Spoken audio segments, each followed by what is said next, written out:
এখানে আজকে আমি তৈরি করব মাটির চুলায় চিকেন ফ্রাই। তো এখানে আমি 200 গ্রাম চিকেন নিয়ে নিয়েছি, সলিড পিস ছোট ছোট টুকরো করে কেটে নিয়েছি। এবার এটাকে ম্যারিনেট করব। এখানে দিয়ে দিলাম লবণ, একটা ডিম, একটু মরিচের গুঁড়ো, একটু জিরের গুঁড়ো, একটু গরম মশলার গুঁড়ো।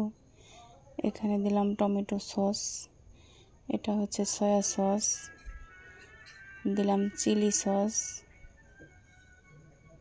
অল্প একটু আদা বাটা আর সামান্য একটু সরিষার তেল। এবার এগুলোকে আমি হাত দিয়ে ভালো করে অনেকক্ষণ মাখিয়ে নেব।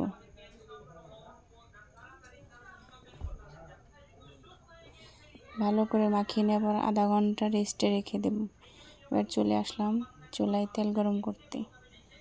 তেল গরম করে দিয়ে এগুলোকে আমি আটা দিয়ে ক্রাফট করে নেব।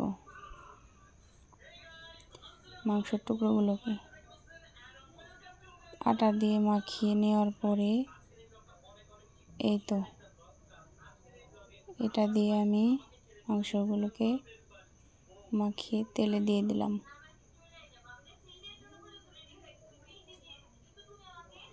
তেলে দিয়ে চুলায় অল্প আঁচে আস্তে আস্তে করে ভেজে নিতে হবে, যাতে চিকেনগুলো ভিতরে সেদ্ধ হয়ে যায়।